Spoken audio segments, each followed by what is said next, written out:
Digital स्वाध्याय.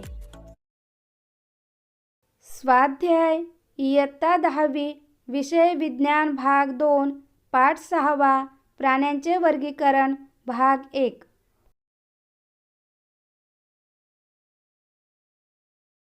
प्रश्न पहिला. ओळखा पाहू मी कोण? मी द्विस्तरीय प्राणी असून मला देहगुहा नाही. मी कोणत्या संघातील प्राणी आहे? सिलेंटराटा किंवा निडारिया प्राणी संघातील प्राणी. माझे शरीर अरीय सममिती दाखवते. माझ्या शरीरात जलाभिसरण संस्था आहे. मी मासा नसतानाही मला मासा संबोधतात. माझे नाव काय? तारा मासा, कंटकचर्मी प्राणी. मी तुमच्या लहान आतड्यामध्ये राहतो. माझ्या धाग्यासारख्या शरीरामध्ये आभासी देहगुहा आहे. माझा समावेश कोणत्या संघात कराल? जंत, गोलकृमी. मी बहुपेशीय प्राणी असून सुद्धा माझ्या शरीरात ऊती नाहीत. माझ्या प्राणीसंघाचे नाव सांगा. रंध्रीय. प्रश्न दुसरा. प्रत्येकाची लक्षणे वर्गीकरणाच्या आधारे लिहा. रोहू मासा. सृष्टी प्राणी. विभाग समपृष्ठरज्जू. संघ समपृष्ठरज्जू. उपसंघ पृष्ठवंशीय प्राणी. वर्ग मत्स्य. उपवर्ग अस्थिमत्स्य. लक्षणे. पृष्ठवंशीय उपसंघाची सर्व लक्षणे मत्स्य वर्गात म्हणजेच माशांच्या सर्व प्रजातीत दिसून येतात. त्यांच्या शरीरात पाठीचा कणा असतो. त्यांचे शरीर जलीय जीवनासाठी अनुकूलित झालेले असते. रोहू हा मासा गोड्या पाण्यात राहतो. तो कल्ल्यांद्वारे श्वसन करतो. याचा अंतकंकाल अस्थिमय असतो. याच्या शरीराशी युग्मित पर जोडलेले असतात. पुच्छपराचा उपयोग करून हा मासा पोहताना दिशा बदलू शकतो. नाकतोडा. सृष्टी प्राणी. विभाग असमपृष्ठरज्जू. संघ संधिपाद. वर्ग कीटक. लक्षणे. नाकतोडा हा कीटक असून त्याचा समावेश संधिपाद प्राणीसंघात केलेला आहे. हा भूचर कीटक परिसराशी योग्य प्रकारे अनुकूलित झालेला असतो. याच्या शरीराभोवती कायटिनयुक्त बाह्यकंकाल असते. या कीटकात छोट्या तुकड्यांनी जोडून तयार झालेली उपांगे म्हणजेच 3 पायांच्या जोड्या आणि 2 पंखांच्या जोड्या असतात. हत्ती. सृष्टी प्राणी. विभाग समपृष्ठरज्जू. संघ समपृष्ठरज्जू. उपसंघ पृष्ठवंशीय प्राणी. वर्ग सस्तन. लक्षणे. हत्तीचा समावेश पृष्ठवंशीय प्राण्यांच्या सस्तन वर्गात केला आहे. हत्ती हा जरायुज आहे म्हणजेच तो पिल्लांना जन्म देतो. त्याच्या शरीरावर दूध स्त्रवणाऱ्या ग्रंथी असतात. हत्तीची मादी पिल्लांचे दूध पाजून पोषण करते. हत्ती उष्णरक्ती असतो. डोके, मान, धड व शेपूट हे शरीराचे भाग असणारा हत्ती अवाढव्य आकाराचा शाकाहारी प्राणी आहे. पेंग्विन. सृष्टी प्राणी. विभाग समपृष्ठरज्जू. संघ समपृष्ठरज्जू. उपसंघ पृष्ठवंशीय प्राणी. वर्ग पक्षी. लक्षणे. पक्षी वर्गातील लक्षणे दाखवणारा पेंग्विन हा अतिथंड प्रदेशात राहणारा न उडू शकणारा असा पक्षी आहे. त्याचे शरीर पिसांच्या बाह्यकंकालाने आच्छादलेले असते. त्याचे अनुकूलन बर्फाळ प्रदेशात राहण्यासाठी झालेले असते. पेंग्विन उष्णरक्ती आणि कशेरुस्तंभयुक्त आहे. अग्र उपांगे लांब पंखांमध्ये परिवर्तित झालेली असतात. या पंखांच्या साहाय्याने तो आपले थंड हवेपासून रक्षण करू शकतो. सुसर. सृष्टी, प्राणी. विभाग समपृष्ठरज्जू. संघ समपृष्ठरज्जू. उपसंघ पृष्ठवंशीय प्राणी. वर्ग सरीसृप. लक्षणे. सुसर हा सरीसृप वर्गातील पृष्ठवंशीय प्राणी आहे. सुसर पाण्याच्या सानिध्यात असते, परंतु पाण्यात श्वसन करू शकत नाही. शीतरक्ती आणि शरीराच्या वजनाच्या तुलनेत पाय कमकुवत असतात. पाण्यात पायांच्या साहाय्याने पोहू शकते. सुसरीची त्वचा खडबडीत असते. त्यावर मोठी शल्के असतात. मुखाचा भाग थोडा पुढेपर्यंत लांब झालेला असतो. त्यात अतिशय अणकुचीदार दात असतात. शरीराचे भाग शिर, मान आणि धड हे असतात. तोड. सृष्टी, प्राणी. विभाग समपृष्ठरज्जू. संघ समपृष्ठरज्जू. उपसंघ पृष्ठवंशीय प्राणी. वर्ग उभयचर. लक्षणे. उभयचर वर्गात असणारा पृष्ठवंशीय टोळ हा प्राणी जास्त प्रमाणात भूचर असतो. बाह्यकंकाल नसते, पण त्वचा खडबडीत असते. हा शुष्क प्रदेशात राहत असल्यामुळे त्वचेत हा बदल दिसून येतो.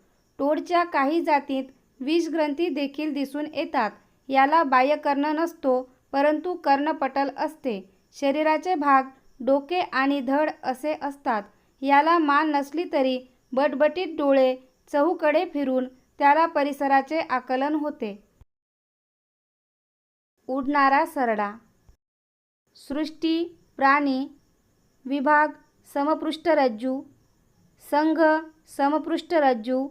उपसंघ पृष्ठवंशीय प्राणी. वर्ग सरीसृप. लक्षणे.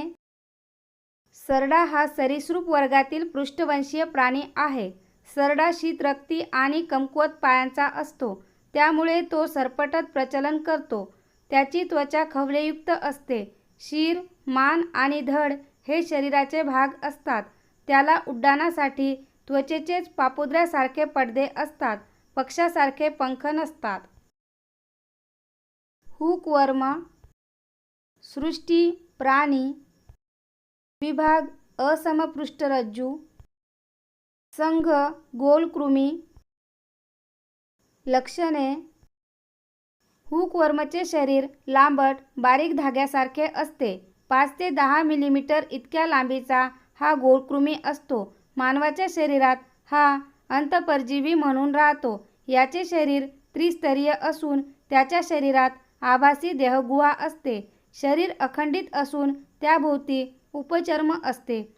हुकसारख्या मुख अवयवाने हा कृमी पोशिंद्याच्या शरीरात अडकून राहतो. जेलीफिश. सृष्टी, प्राणी. विभाग असमपृष्ठरज्जू. संघ सिलेंटराटा निडारिया. लक्षणे. जेलीफिश हा समुद्रात राहणारा निडारिया संघातील प्राणी पाण्यात तरंगू शकतो. त्याचे शरीर छत्रीच्या आकाराचे असते. या शरीर स्वरूपाला छत्रिक असे म्हणतात. पारदर्शक फुग्याप्रमाणे दिसणारा हा जीव जेलीप्रमाणे भासतो, म्हणून याला जेलीफिश असे म्हटले जाते. त्याचे शरीर अर्यसममित आणि द्विस्तरीय असते. याच्या मुखाभोवती दंशपेशीयुक्त शुंडके असतात. शुंडकांचा उपयोग भक्ष्य पकडण्यासाठी होतो. दंशपेशी भक्ष्याच्या शरीरात विषाचे अंतक्षेपण करतात. गोम. सृष्टी, प्राणी. विभाग असमपृष्ठरज्जू. संघ संधिपाद. लक्षणे. छोट्या तुकड्यांनी जोडून तयार झालेली अनेक उपांगे गोम या प्राण्यात दिसतात. शरीराभोवती कायटिनयुक्त बाह्यकंकाल असते. गोम हा किडा संधिपाद संघात वर्गीकृत केला जातो. त्याला अनेक पाय असतात, त्यामुळे त्याला शतपाद असेही म्हणतात. या प्राण्याचे शरीर द्विपार्श्वसममित, त्रिस्तरीय, देहगुहा असलेले आणि खंडीभूत असते. प्रश्न 3. प्राणी वर्गीकरणाच्या पद्धती कशा बदलत गेल्या आहेत? सर्वप्रथम प्राण्यांचे वर्गीकरण ग्रीक तत्त्ववेत्ता ॲरिस्टॉटल यांनी केले होते. या वर्गीकरण पद्धतीनुसार शरीराचे आकारमान, सवयी, अधिवास असे मुद्दे लक्षात घेतले जातात. या पद्धतीला कृत्रिम पद्धत असे म्हणतात. थिओफ्रेस्टस, प्लिनी, जॉन रे, लिनियस या शास्त्रज्ञांनी वर्गीकरणाची कृत्रिम पद्धतच वापरली. विज्ञानातील प्रगतीमुळे पुढे संदर्भ बदलले, त्याबरोबरच वर्गीकरणाचे मुद्दे देखील बदलले. त्यानंतर वर्गीकरणाच्या नैसर्गिक पद्धतीचा अवलंब करण्यात आला. या पद्धतीत सजीवांचे शरीररचनेविषयी गुणधर्म, त्यांच्या पेशी, गुणसूत्र, जैवरासायनिक गुणधर्म असे आधुनिक मुद्दे लक्षात घेण्यात येतात.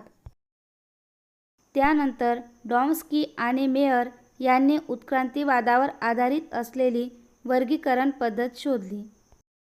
1977च्या सुमारास कार्ल वूज यांनी 3 डोमेन वर्गीकरण पद्धती शोधली.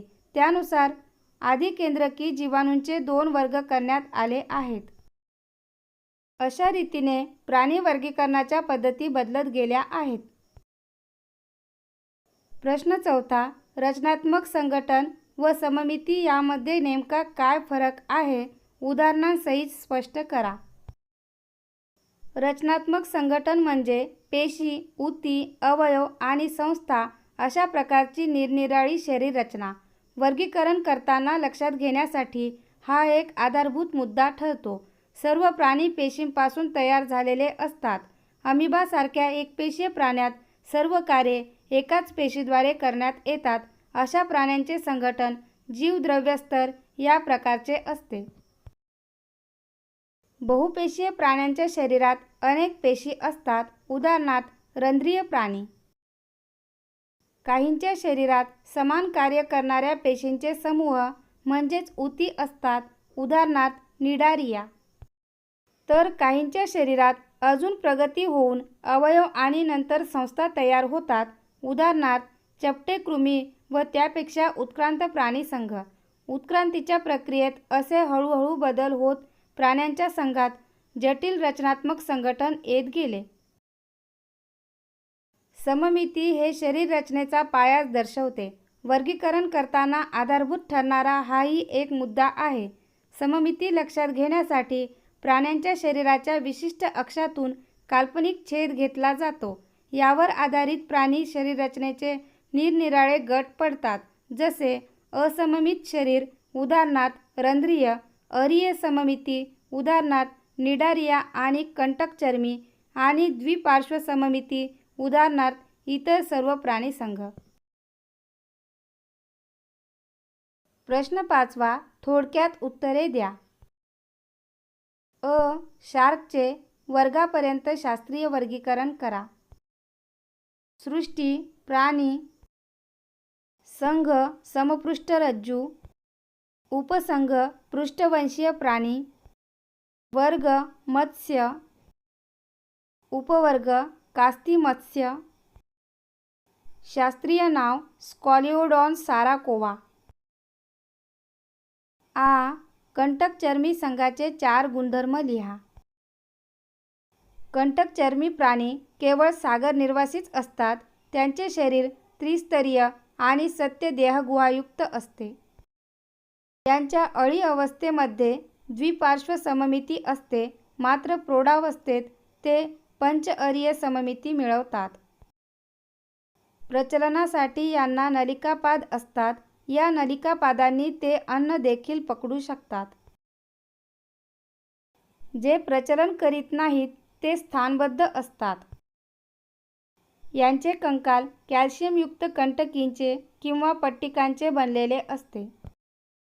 कंटकचर्मी प्राण्यांमध्ये पुनर्जनन क्षमता खूप चांगली असते. हे प्राणी बहुतेक एकलिंगी असतात. उदाहरणार्थ तारामासा, sea urchin, brittle star, sea cucumber इत्यादी. यापैकी कोणतेही 4 मुद्दे लिहू शकता.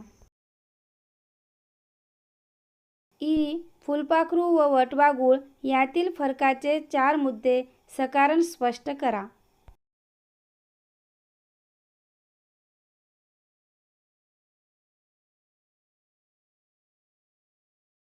फुलपाखरू, वटवाघूळ. फुलपाखरू हे उपसृष्टी असमपृष्ठरज्जू यात वर्गीकृत केले जाते. वटवाघूळ हे उपसृष्टी समपृष्ठरज्जू यात वर्गीकृत केले जाते. संधिपाद संघातील कीटक वर्गात याचा समावेश केला जातो. पृष्ठवंशीय प्राणी या उपसंघातील सस्तन वर्गात याचा समावेश केला जातो. फुलपाखराला पायांच्या 3 जोड्या आणि 2 पंखांच्या जोड्या असतात. हे पंख कायटिनयुक्त असतात. वटवाघळाला पायाची 1 जोडी असते आणि पंखांप्रमाणे भासणारे चर्मपर असतात. यात हाडे असतात. फुलपाखरू दिवसा आढळणारा कीटक आहे. वटवाघूळ सस्तन निशाचर प्राणी आहे. झुरळ कोणत्या संघातील प्राणी आहे? उत्तर सकारण स्पष्ट करा. झुरळ हा संधिपाद संघातील प्राणी असून त्याचा समावेश कीटक वर्गात केलेला आहे. कारणे: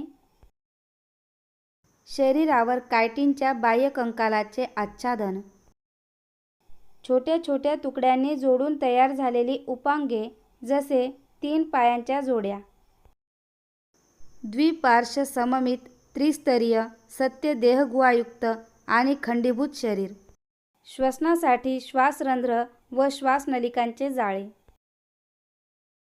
इयत्ता 5वी ते 10वी कोणत्याही विषयाचा कोणताही स्वाध्याय पाहण्यासाठी यूट्यूबवर मराठी किंवा इंग्रजीमध्ये डिजिटल स्वाध्याय लिहून समोर पाठाचे नाव लिहा.